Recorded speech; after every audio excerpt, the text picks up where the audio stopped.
Mens wees. Nou op daai noot begin ons met 'n splinternuwe reeks in die middel. Nou kan julle glo, ek dink ons is in die middel van die winter. Dis verseker winter, ons is in die middel van die jaar. Maar die waarheid is dat ons ook onsself baie keer in die middel vind. En ek gaan nou vir jou verduidelik. Het jy al ooit 'n boek gevat en sommer net so in die middel oopgemaak en begin lees? Nee, geen mens doen dit nie. Jy begin nie 'n boek in die middel te lees nie, want dis waar die spanning lê. Dis waar die vrae opduik en dis waar die stryd plaasvind. Die middel is gewoonlik waar die held moeg raak, waar die geveg moeilik word.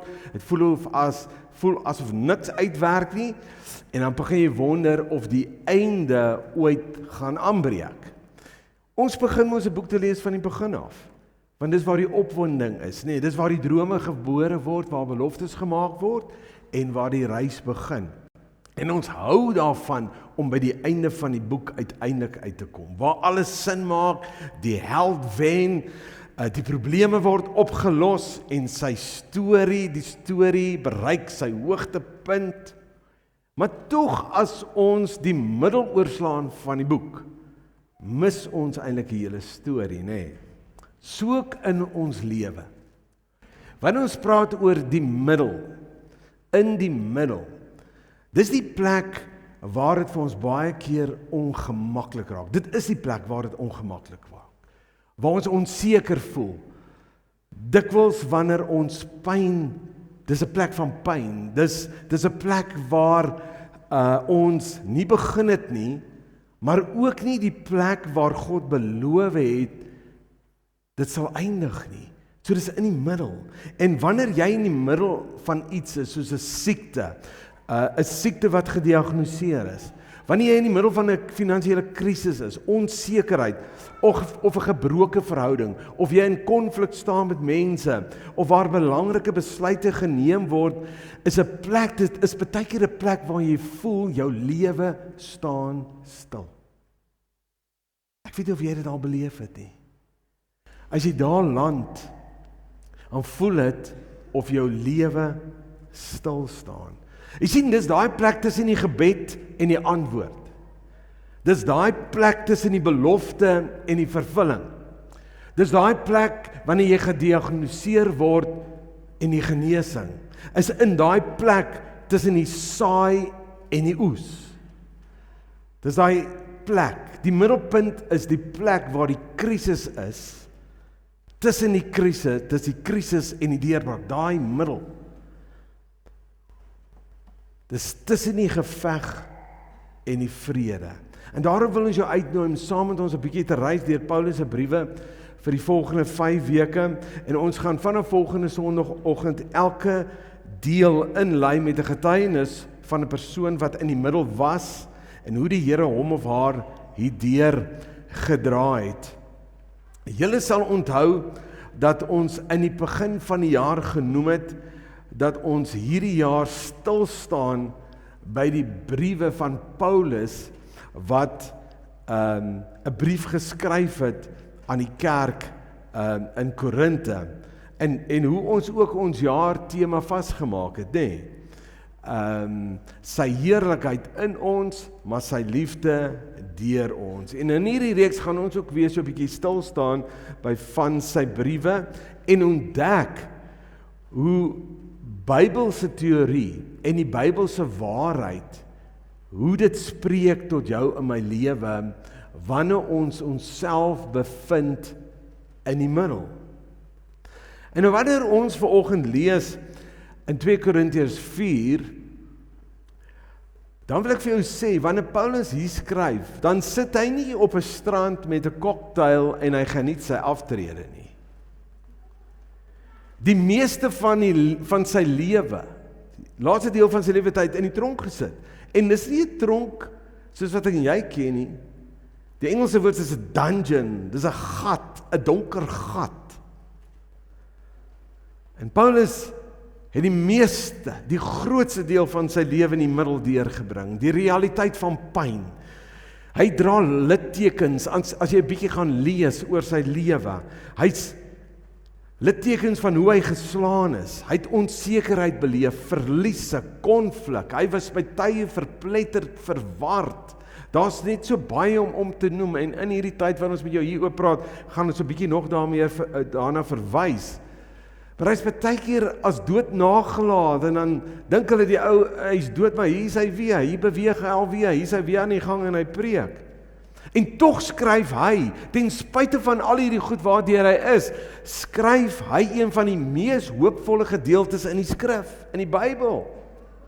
Jy sien, hoekom? Ten spyte van dit alles, want Paulus het ontdek wat baie Christene sukkel om te leer of om by daai plek te kom, dat God se getrouheid word dikwels eers beleef wanneer ons in die middel is voordat ons omstandighede verander. Ek wil herhaal. God se getrouheid word dikwels die diepste beleef wanneer ons in die middel is voordat ons omstandighede verander. En ek wil vir jou hierdie gedeelte lees vanoggend. Dit is nou 'n lang gedeelte, maar ek gaan vinnig lees 2 Korintiërs 4 vers 2 tot 18. God wat gesê het, laat daar lig skyn uit die duisternis. Hy het ook in ons harte 'n lig laat skyn om ons te verlig met die kennis van die heerlikheid van God wat van Christus uitstraal. Nou, hierdie is die ons design vir die reeks, ons ontwerp. En nou sal jy sien, daar's 'n mannetjie wat onder daai boek staan, en dis baie groot oor hom, soos 'n groot stuk gewig op sy skouers, en het was eers donker, maar bo oor hom is die Bybel. En ek dank vanoggend vir die Here vir sy woord, want daar's soveel uit die woord van die Here en stories van mense in die Bybel wat ons help om ons te bedien. Jy sien, as jy die Bybel gaan lees, het hy baie te sê oor die middel. En die vraag is, wat as die middel nie 'n plek van 'n duisternis is nie, maar 'n plek van krag? Want baie mense beleef, natuurlik voel dit of dit donker word, die lewe staan stil. Maar wanneer jy nou hierdie gedeeltes van Paulus lees, dan kom jy agter, hy het beleef nie net as 'n plek van duisternis nie, maar 'n plek van krag. En ek bid vanoggend, as jy dalk iewers in die middel vashak van iets, jy staan dalk in die middel van iets op hierdie oomblik, en dit voel of jou lewe stil staan, mag die waarheid van God se woord vanoggend lig skyn in jou middel. Dis waarvoor ek die Here vertrou. En dan gaan hy aan in vers 7, en hy sê, ons wat hierdie skat in ons het, is maar kleipotte wat maklik breek. Die krag wat alles oortref kom dis van God, nie van ons nie. In alles word ons verdruk, maar ons is nie te neergedruk nie. Ons is oor raad verleë, maar nie radeloos nie. Ons word vervolg, maar nie deur God verlaat en op die grond neergegooi, maar nie vernietig nie. Die sterwe van Jesus dra ons altyd saam in ons liggaam, sodat ook die lewe van Jesus sigbaar kan word in ons liggaam. Voortdurend word ons wat lewe ter wille van Jesus uitgelewer aan die dood, sodat ook in ons sterflike bestaan die lewe van Jesus sigbaar kan word. Dit beteken dat in ons die dood aan die werk is, maar in julle die lewe. Daar staan in die skrif, ek het geglo, daarom het ek gepraat. Ons het dieselfde gees wat die geloof wek, en ons glo, daarom praat ons ook. Ons weet immers dat God wat die Here Jesus uit die dood uitgewek het, ons ook saam met Jesus opgewek het. Ekskuus, ek het julle nou nie saam met my gevat nie. Ek vra om verskoning. Ons weet immers dat God wat die Here Jesus uit die dood uit opgewek het, ook saam met Jesus sal opwek en saam met julle voor sy troon sal stel. Ons doen dit alles om julle ontwil, sodat die genade van God steeds meer mense kan bereik. Dan word die dankgebede ook meer en God ontvang die eer. Om hierdie rede word ons nie moedeloos nie. Al is ons uiterlik besig om te vergaan, innerlik word ons van dag tot dag vernuwe. Ons swaar kry in die lewe is gering en gaan verby, maar dit loop vir ons uit op 'n heerlikheid wat alles verre weg oortref en wat ewig bly. Ons oog is nie op sigbare dinge gerig nie, maar op die onsigbare, want die sigbare ding is duidelik, maar die sigbare, onsigbare ewig. Ek wil net 'n paar goed uitlig vandag, wat Paulus hier skryf, want hier gaan nog baie hieroor gepraat word. Eerste ding wat Paulus sê, die middel is 'n realiteit. Ek en jy as kinders word nie gevrywaar van die middel in ons lewe nie. En ek het jou verduidelik wat is die middel. En hier kom Paulus in vers 7, hy vergelyk ons met kleipotte soos hierdie wat ek hier gesit het. En dit klink vir ons baie poëties, maar vir die Korintiërs, die ouens in Korinthe het dit heeltemal alledaags geklink. Kleipotte was algemeen. Mense het water daarin geberre, olie, graan, maar die realiteit was dat hierdie potte ook kon breek. En Paulus sê dit is soos ons. Want die lewe is 'n realiteit. En die middel is 'n realiteit vir ons as volgelinge van Jesus. Ons is nie gevrywaar daarvan nie. Ons is net mens. We are not superhumans. Ons is broos. En baie keer as die realiteit van die lewe kom en om ons gebeur, is 'n natuurlike reaksie wat gebeur. Ons raak moedeloos, ons raak moeg. Ons raak bekommerd, ons huil en ons worstel. En dan is baie keer net voel of ons lewe, as die realiteit van die lewe ons vat, dan voel dit baie keer of ons soos hierdie kruik breek. Hy sê dis die realiteit. Hy sê ons is maar net kleipotte. Ons breek. Ons word blootgestel aan in die middel van ons lewe. Ons beleef krisisse, ons beleef uitdagings. Jy word gediagnoseer met kanker. Jou geld word gesteel uit die bank. Jy het verhoudingskrisis. Hy sê ons is soos kleipotte. Ons is broos. Ons is nie gevrywaar van hierdie goed nie. Maar dan kom Paulus. Hier in vers 16, hy noem dit eintlik al in vers 1. Hy sê, maar ons verloor nie moed nie. Hy sê, om hierdie rede word ons nie moedeloos, en ek gaan nou vir jou vertel, wat is die rede? Hy sê, al is ons uiterlik besig om te vergaan. Innerlik word ons van dag tot dag vernuwe. Sien jy, wanneer hy hier skryf, moenie moed verloor, is seker een van die rykste uitdrukkings in die Nuwe Testament. Moed verloor in die Griekse konteks beteken baie meer as net ons moenie tou opgooi nie. Nee.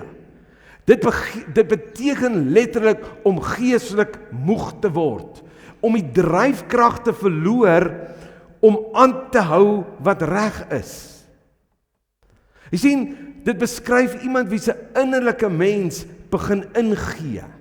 Alhoewel ons aan die buitekant nog heeltemal normaal lyk.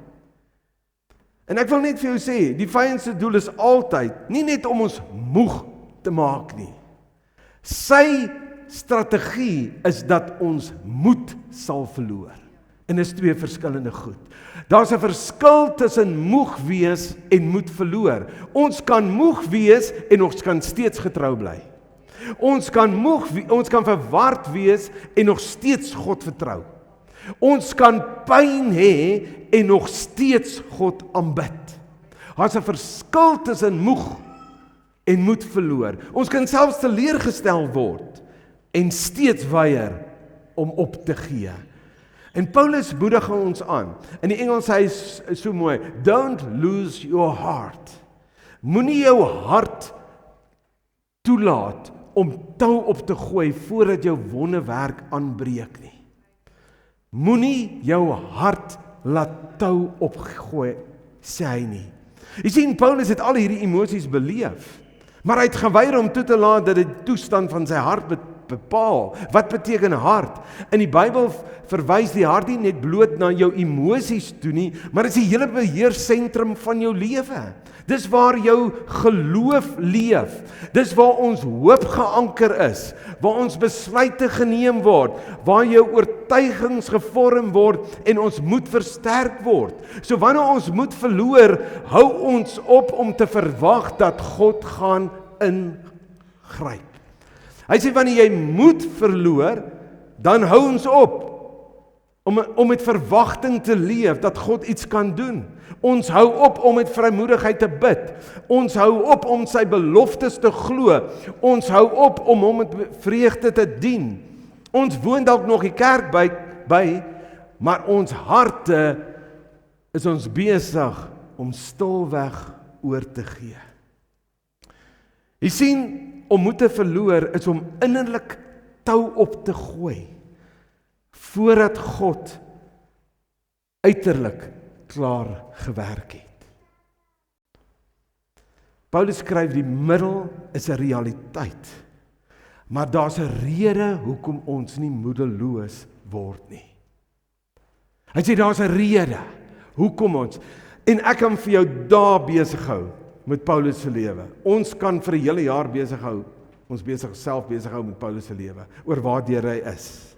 Maar Paulus kom en help ons en wil ons help om perspektief te kry in ons middel waar ons onsself bevind en op die regte goed te fokus. En die rede is, hy sê daar is iets, hy sê hoekom hoef ek en jy nie moedeloos te wees nie. Ons kan moeg raak, maar nie moedeloos nie. Hy sê, want daar is iets binne in ons. In vers 7 verwys Paulus, daar's 'n skat binne in ons. Hy sê, ons lyk soos 'n kruikepot. Hy sê, die kleipot is nie die skat nie. Jy sien, die kultuur waarin ons leef, spandeer enorme energie om die buitekant te poleer. Mense sien die voorkoms. Hy sê, maar die skat lê eintlik binne in hierdie pot. En wat is hierdie skat? Dis God se krag, God se gees, God se teenwoordigheid, God se liefde. En God, en as ons hom vertrou, is hy die heeltyd besig om ons binnekant te versterk, die heeltyd. Ek het hier 'n ding geskryf, die grootste krag is nie dat ons sterk is nie. Die grootste krag is dat God se krag binne-in swak mense word. Sy krag binne-in ons. Sy krag woon in ons as swak mense. Jy sien, baie keer dink ons swakheid diskwalifiseer ons, maar dit eintlik posisioneer ons. Maar wat die Here wil doen binne in die middel van ons situasie is om vir ons perspektief te gee. Jy sien, want God is nie net die God van die begin nie. Hy is ook nie net die God van die einde nie, maar hy is ook die God van die middel. En dis die wonder. En dan sê hy verder, die middel is waar God se krag duidelik sigbaar word. Daai krag wat alles oortref. Mag ek nou 'n gewaagde stelling maak? Julle weet al, ek is pas baie gewaagd hier op die verhoog. As jy alles uit jou eie krag doen, sou jy nie God se krag nodig gehad het nie. En ons probeer so baie keer goed in ons eie krag doen. En soms laat God doelbewus toe dat ons by plekke kom waar ons eie vermoëns eintlik ophou. Waar jy eintlik erken en sê, ek kan dit nie doen nie. Jy sien, want dit is juis waar ons geloof begin. Wanneer ons in die middel van 'n ding is die Here daar en hy wil saam met ons werk oor hoe ons kyk na ons middels en ons uitdagings. En dan sê Paulus 'n belangrike ding, hoekom raak ons nie moedeloos nie? Want ons het die Gees in ons wat geloof wek. Die Gees in ons. Hy sê dieselfde Gees wat die geloof wek en ons glo, daarom praat ons ook. Sien hoe Paulus dit toepas en sê, ek is verdruk, maar nie verpletter nie. Hy sê die druk is werklik, bankrotskap is werklik, kanker is 'n realiteit, stres is werklik, teleurstelling is werklik, Paulus ontken nooit die werklikheid van middel nie, hierdie middelpunt nie, maar Christendom beteken nie om voor te gee dat alles reg is nie, maar geloof beteken om in die werklikheid in die oë te kyk, terwyl ons op 'n groter werklikheid vertrou. Siekie druk kan ons omring, sonder dat dit ons binneste oorheers. Daarom sê Paulus, jy kan moeg word, maar moenie moedeloos word nie. Hy sê, want ons het 'n krag in ons. Ons het die Gees in ons, wat geloof wek. Paulus sê, ek is raadop, maar nie radeloos nie. Een van my gunsteling verse, Paulus sê, ek verstaan nie alles dit. Dankie Here, hy het ook nie alles verstaan nie. Selfs Paulus het vrae gevra. Geloof beteken nie dat jy alles verstaan nie. Geloof beteken dat ons iemand vertrou wat alles verstaan. Dis die wonder. As ons dit reeds kon sien, sou dit nie geloof verg nie, sou geloof ons nou nie nodig gewees het nie. Paulus sê, vervolg, maar nie deur God verlaat nie. Mense mag ons verwerp, vriende mag ons teleurstel, familie mag ons verkeerd verstaan, selfs mense in die kerk kan ons seermaak. Ons mag dalk alleen voel, maar ons is nooit deur God verlaat nie. Hy sê, al val ek is nie vernietig nie. Let op, Paulus sê, ek is nog nooit platgeslaan nie. Hy sê nie, ek is nog nooit platgeslaan nie. Hy sê, ek het weer opgestaan. Hy was baie keer platgeslaan. Inteendeel, hulle het hom gelos as dood. Elke keer staan hy maar net weer op. Regverdige mense val ook, maar hulle weier om te bly lê. Jy sien, die vyand meet ons mislukking aan ons val. Maar God meet jou en my aan die bereidwilligheid om weer op te staan. Paulus kon sê, ons verloor nie moed nie, omdat hy iets geweet het wat die wêreld dikwels vergeet. God voltooi altyd waarmee hy begin het. En as jy vandag in die middel is, onthou, is daar een ding wat jy moet onthou, God is steeds by jou, God is steeds aan die werk, God spreek steeds, God beskerm steeds, God vernuwe steeds, maar God is die skrywer. En hy is nog steeds besig om jou verhaal te skryf. Hy ken reeds die einde. Jy sien, jou huidige pyn of jou middel is nie jou permanente bestemming nie.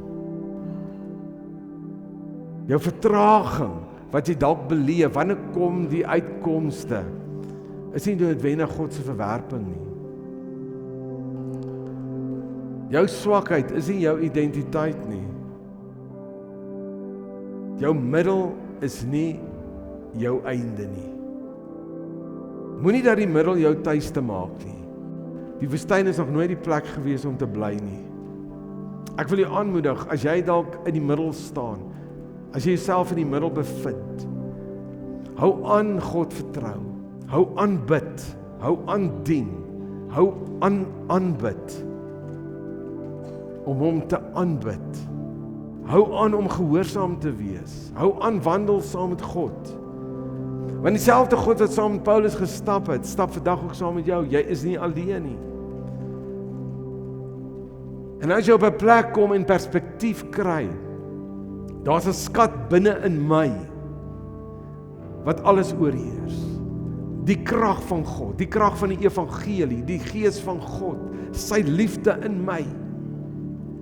En dan sal jy terugkyk, wanneer jy jouself bevind het in die middel en terugkyk na die plek wat jou amper gebreek het en sê, dis nie waar my verhaal geëindig het nie. Dis eintlik die plek waar God se geloof my gebou het. Ek wil afsluit deur die volgende te sê. Daar was 'n groot middel in die geskiedenis. Onthou julle, Jesus het op Vrydag gesterf en hy het op Sondag opgestaan. Maar daar was ook 'n middel, 'n Saterdag. Reg so? Die disippels het gedink is alles verby.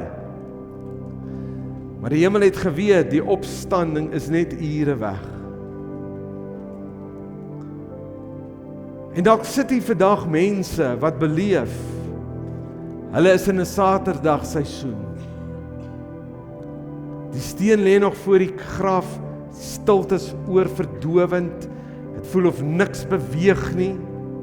Maar kan ek vir jou sê, Sondag het reeds gekom in Jesus Christus. Dit het reeds gekom, want God hou nooit op werk nie. Selfs wanneer ons hom nie sien werk nie, selfs wanneer dit voel alles het stil geword. En is dalk vir maande wat dit stil is, jy sien geen uitkoms nie. En ek wil bid vandag vir mense wat hulle self in die middel bevind. Jy sê jy het die Here lief. En jy sê volgende, maar ek bly bid, ek bly vertrou. Maar vandag is ek moeg. Ek is moeg vir wag. Miskien vra jy al lank, Here, hoe lank nog? Ek dink een van die ongesondste dinge wat die duiwel kom doen wanneer ons in die middel van 'n ding is, of ons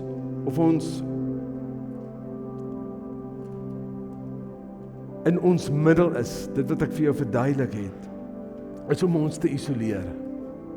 Dis een van die taktieke van die duiwel. Is om vir jou en my te laat verstaan, niemand anders gaan daardeur wat jy nou deurgaan nie.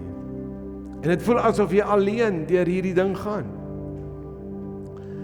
Ek sien baie keer mense wat nie in verhouding staan. Dit is so jammer dat hulle voor hulle krisis nie in verhouding staan met 'n geloofsgemeenskap of vriende nie. En wanneer dit hulle tref, dan isoleer hulle totaal en al. En daarom moedig ons mense aan. Dis nie net om selgroepe op sigself te hê nie, om net te sê ons het nou soveel groepe nie. Die doel van 'n selgroep is juis om die lewe met mekaar te deel. So wanneer jy jouself in die middel bevind, wanneer jy jou op 'n plek bevind waar jy voel die lewe staan stil, dit voel of ek wil doodgaan. Dis hoekom ons meer gelowiges nodig het. En die kerk van Jesus is die plek waar jou eensaamheid en jou alleen en jou laste saamgedra moet word. Daarom het ons 'n geloofsgemeenskap. En daarom moedig ons mense aan. Deel jou lewe met ander. Maak seker jy's geanker in die geloofsgemeenskap. Want die lewe gebeur en jy kan jou in die middel bevind. En ek wil vanoggend vra, as jy hier sit en jy bevind jou in die middel van iets, of dit dalk nou siekte is, of 'n finansiële uitdaging, bankrotskap, huwelik, verhoudingskrisis, die verlies van 'n geliefde, trauma, konflik, of jy staan op 'n kruispunt waar jy 'n belangrike besluit moet maak, wil ek jou vra net daar waar jy is.